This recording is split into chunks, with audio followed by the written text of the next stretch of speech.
Sud Radio Plus. Midi 14h, Alexis Thiebaud, Claire Sergent, Le Cœur au Sud. Son humour pince sans rire et décalé ravit les téléspectateurs de Canal depuis plusieurs années. Et cette saison, chaque vendredi, Chris Esquer fait le bilan de la semaine écoulée. Une des chroniques, il faut le dire, les plus drôles du talk show de Michel Denisot. Mais il est aussi sur scène chaque dimanche au Grand Point Virgule à Paris. Et il est avec nous sur Sud Radio Plus. Bonjour Chris Esquer. Bonjour. Et bienvenue. Il est sur 13h18. Oui, exact. Voilà. Vous vouliez dire autre chose ? Non, mais c'est vrai que j'aimerais bien être animateur à la radio, donc j'aime bien l'idée de dire l'heure, d'être dans le flux. On échange les rôles entre Alexis. Si vous voulez, non, parce que moi je ne saurais pas le faire, mais un jour j'aimerais. Mais je me préparerai. Vous pourrez annoncer les infos si vous voulez tout à l'heure. Oui, c'est vrai. Bon, on peut essayer.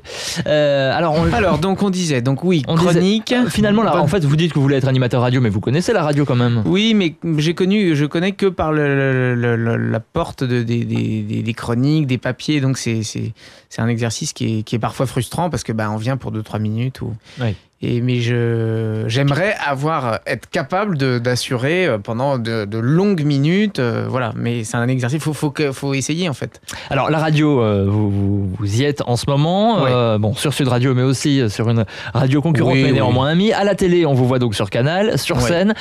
La rentrée est chargée, j'ai envie de dire un petit peu, non ? Oui, ce qu'en général j'aime pas trop, parce que moi j'aime bien avoir du temps libre. Pour faire quoi ? Rien. Moi j'aime bien glander. Je suis pas un boulimique de l'emploi du temps. J'aime bien avoir du temps libre pour ne rien faire, quoi. C'est-à-dire être chez moi, traînasser, être sur Internet. Et donc là, cette année, c'est un peu plus dur parce que j'ai quand même essayé de limiter les choses. J'ai une seule chronique au Grand Journal, une seule chronique sur une autre radio, et puis mon spectacle que je ne joue qu'une fois par semaine, ce qui est pas.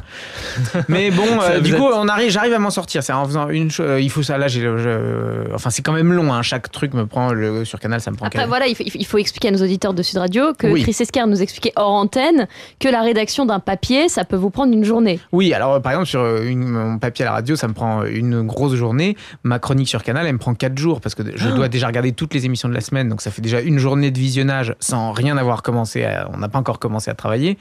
Et ensuite, il y a l'écriture, la fabrication des éléments, donc aller là-bas, et plus la demi-journée consacrée au tournage et tout. Et donc ça, en tout, ça prend 4 jours. Ça a l'air c'est 3 minutes, mais en fait, ça me prend 3-4 jours de travail, ce qui paraît dingue. Mais... Vous êtes presque lent, en fait. Oui, on pourrait dire. Mais oui, je suis un lent. En fait, vous aimez glander, vous êtes lent. C'est pas très sympa comme. Non, mais c'est vrai que je suis pas très productif. Il y a des gens qui sont capables d'écrire dans le métier. Il y a des gens plus productifs que moi. Ça, c'est vrai que je suis parmi les lents. Mais il y a aussi. Perfectionniste Oui, alors il y a aussi que je suis perfectionniste et que je suis capable de passer 4 heures, une heure sur une phrase pour. Alors parlons un petit peu de Canal. D'accord. Pour ceux qui vous ont pas encore vu, vous êtes là tous les vendredis. On a jusqu'à quelle heure là ? On a jusqu'à 15h30. Ça va, c'est confort. Bon, alors il y a ceux qui m'ont pas vu. Ouais, pour ceux qui ne vous ont pas vu, comment vous pouvez décrire ce que vous faites le vendredi ? Alors je fais c'est un travail humoristique, bilan de c'est pas sérieux, un bilan de la semaine, c'est-à-dire que le but c'est je me présente un peu comme un rédacteur en chef ou un prof, un coach qui vient un peu donner les bons et les mauvais points à l'équipe, dire ce qui a été bien, dire ce qui a été moins bien. Donc c'est un prétexte pour... je peux revenir un tout petit peu sur certains moments de l'émission, mais c'est surtout un prétexte pour vraiment faire n'importe quoi, en fait. C'est vraiment un vague prétexte, la notion du bilan, parce que concrètement, je parle pas du tout que de l'émission. Donc voilà. Il faut tomber dessus, c'est à vers 20h50 le vendredi. Il faut tomber dessus maintenant, il faut dire aux auditeurs de regarder à 20h. Disons que regarder une fois, ou même sur le site internet de Canal+, et puis bon, si vous n'aimez pas, vous ne regardez plus jamais, mais faut le tenter une fois quand même. Parce que parfois on a des a priori, il y a des gens qui détestent, tant pis. Il y a des gens qui détestent ? Oui, vous avez des retours de gens qui détestent ? Il y a toujours quelques personnes qui... Alors c'est toujours bizarre, et puis on l'a davantage quand on est à un horaire où il y a plus de gens, mais il y a toujours quelques personnes qui sont consternées, qui trouvent que ça n'a absolument aucun intérêt. Et donc, alors quand c'est minoritaire, c'est pas très gênant, on les lit, puis on se dit, c'est incroyable quand même. Parfois, c'est vrai que ça m'étonne. Je me dis, bon, c'est vrai que les humours sont différents. On peut ne pas du tout accrocher, oui, bien mais sûr. je me dis, c'est bizarre. Sur 3 minutes, il n'y a rien qui a pu dérider un tout petit peu cette personne. Parfois, je suis vraiment...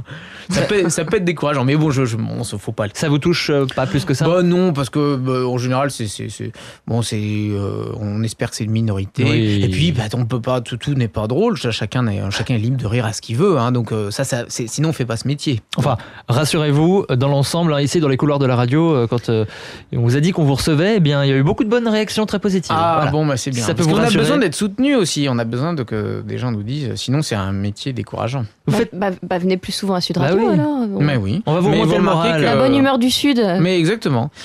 Sud Radio, que je n'oublierai jamais. Ah, pourquoi donc? Car elle était partenaire de mon spectacle à Avignon quand j'ai fait le festival d'Avignon. Il y avait le beau logo Sud Radio en bas de l'affiche. La classe.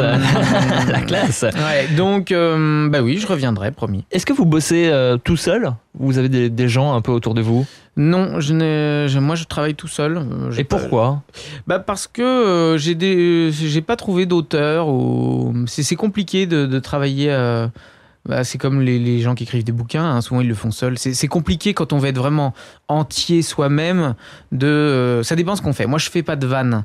Donc, dans mes chroniques, dans mes sketchs, il n'y a pas de vannes. C'est vrai que ça repose plus sur votre personnalité. Oui, exactement, plus. Donc, quand il n'y a pas de vannes, c'est compliqué de faire travailler quelqu'un d'autre, quoi. Donc, j'essaie d'être moi-même. Et bon, voilà. Donc, c'est aussi pour ça que je suis lent, quoi. Et est-ce qu'ils vous laissent...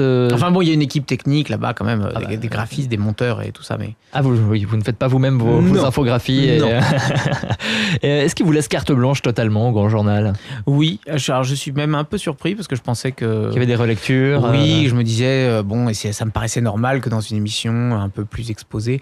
Et en fait, non, ils relisent même pas mes textes en fait. Donc Bon, il faut aussi comprendre que moi je suis pas dans la provoque, donc il y a pas non plus de raison d'avoir peur de mes chroniques, quoi. C'est pas, je vais pas dézinguer quelqu'un ou ou générer un scandale, donc il y a pas non plus. Je crois que les gens à Canal maintenant me connaissent et savent que mon style, voilà, on peut ne pas aimer, mais il a rien de scandaleux, quoi. Donc... C'est vrai que vous êtes à Canal depuis combien de temps d'ailleurs? Eh ben, j'ai commencé en 2007. J'ai eu une année d'interruption l'année dernière où j'ai pas fait de télé, de radio, rien. Je voulais faire que mon spectacle. Donc parce 2007. que vous étiez en tournée l'année dernière. Non, j'étais à Paris, mais je voulais faire que mon spectacle. Je voulais pas. Déjà, c'est beaucoup d'énergie de jouer tous les soirs. Je jouais tous les soirs l'année dernière.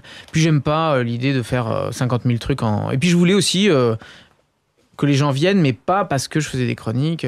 J'aime pas cette logique de devoir forcément faire des choses dans les médias pour faire venir les gens dans les salles. Si on fait un spectacle qui plaît, il faut plaire, non pas en tant que chroniqueur télé qui fait un spectacle, mais en tant que mec qui fait un seul en scène, quoi. Alors on va continuer de parler du spectacle dans un instant. C'est un sens là tout ce que je dis? Mais bien sûr, moi je comprends à peu près tout, du premier au dernier mot. Bon. Non, ça va, pour l'instant j'ai rien. Recadrez-moi, n'hésitez pas. On va reparler du spectacle dans un instant. Ouais. Auparavant, vous le disiez, vous êtes à Canal depuis un petit bout de temps. Ouais. Qu'est-ce que ça change concrètement de passer d'une émission comme l'édition spéciale qui est moins exposée au Grand Journal qui, on a l'impression que c'est une machine de guerre un petit peu? Oui, alors c'est vrai que c'est vrai que c'est une très grosse machinerie. Moi, je le vois pas tout à fait parce que c'est surtout vrai pour ceux qui sont là tous les jours où il y a vraiment tout un.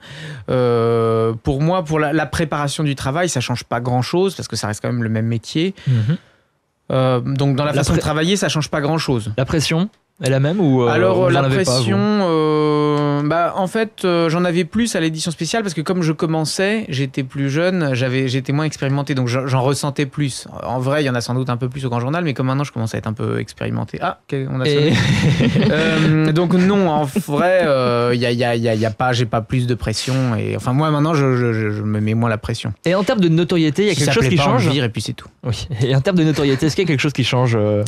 Vous avez senti un basculement? Oui, un peu, parce que l'émission est un peu plus regardée, donc forcément, il y a plus on est plus reconnu, ou il y a plus... mais c'est pas non plus... c'est dur à mesurer, parce que de toute façon, je travaille tellement que je suis toujours fourré chez moi, donc j'ai pas l'occasion de voir... ma boulangère me connaît, mais... c'est dommage. Donc j'ai pas vraiment encore eu l'occasion de le constater, parce que pour ça, il faut traîner dans des lieux publics, et j'ai pas encore eu le temps de le faire. Ah, les soirées. J'aille dans des soirées, tout ça, c'est pas votre truc, ça, les soirées mondaines, parisiennes? Pas du tout. Moi, je viens de la campagne, en Normandie. Vous venez d'où? En Normandie? D'un bled Saint-Pierre-de-Manneville où il y avait 400 habitants. Comment appelle-t-on les habitants de Saint-Pierre-de-Manneville? Les Mannevillais. Et donc dans la région de Rouen. Donc quand on vient de la Cambrousse, on aime les vaches, la forêt, voilà. C'est un peu cliché tout ça. Mais non, mais c'est vrai, moi non mais j'aime pas les vaches, j'aime bien avoir les pieds nus dans l'herbe. J'aime bien bon, j'adore être à Paris, mais c'est pas quand on a été élevé à la campagne, les gens qui connaissent la campagne savent de quoi je parle, quoi. C'est irremplaçable, quoi. Et du coup, vous habitez quand même à Paris ou vous avez une petite maison en banlieue? Non, j'ai pas de maison, pas encore, mais non. Ça va venir bientôt. Je loue un studio à Paris dans lequel je vis. Et j'ai pas encore de résidence secondaire, mais j'espère que ça viendra. Eh bien, oui, il y a de fortes chances. Il y a du boulot encore. Oui, enfin bon, là c'est parti, c'est sur les bonnes rails, j'ai envie de dire. Oui, on croit toujours, puis en fait non, parce que chaque année, faut renouveler le travail, en fait. J'ai cru ça quand je suis rentré à la radio, à la télévision. Je dis, ça y est, maintenant ça devrait. Mais en fait, pas du tout, parce que d'une année sur l'autre, on vous dit, c'est vrai pour tout le monde. On dit, très bien, alors qu'est-ce que tu vas faire cette année? Et si on n'a pas une bonne idée, on s'arrête de travailler.